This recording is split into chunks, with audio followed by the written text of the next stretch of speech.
চট্টগ্রামের সীতাকুণ্ডের জঙ্গল সলিমপুরে অস্ত্র উদ্ধার অভিযানে গিয়ে সন্ত্রাসীদের গুলিতে এক র্যাব কর্মকর্তা নিহত এবং কমপক্ষে 3 সদস্য গুরুতর আহত হয়েছেন।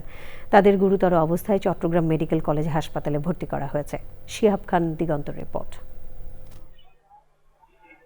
সীতাকুণ্ডের জঙ্গল সলিমপুরের দুর্গম পাহাড়ি এলাকায় অস্ত্র উদ্ধারে অভিযানে যায় র্যাবের সহকারী পরিচালক ARM মোজাফফর হোসেন জানিয়েছেন, এ সময় সন্ত্রাসীরা র্যাবের ওপর হামলা চালায়। সন্ত্রাসীদের গুলিবর্ষণে র্যাবের DMD আব্দুল মোতালেব নিহত হন।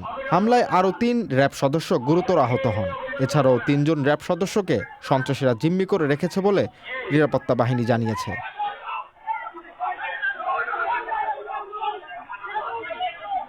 চট্টগ্রাম জেলার অতিরিক্ত পুলিশ সুপার মোহাম্মদ সিরাজুল ইসলাম বলেছেন, র্যাবের সদস্যরা ওই এলাকায় অভিযানে যান।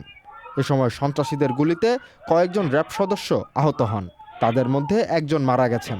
সন্ত্রাসীদের গ্রেফতারে পুলিশ, র্যাব ও সেনাবাহিনী যৌথ অভিযান চলছে। শিহাব খান, দিগন্ত, চ্যানেল আই।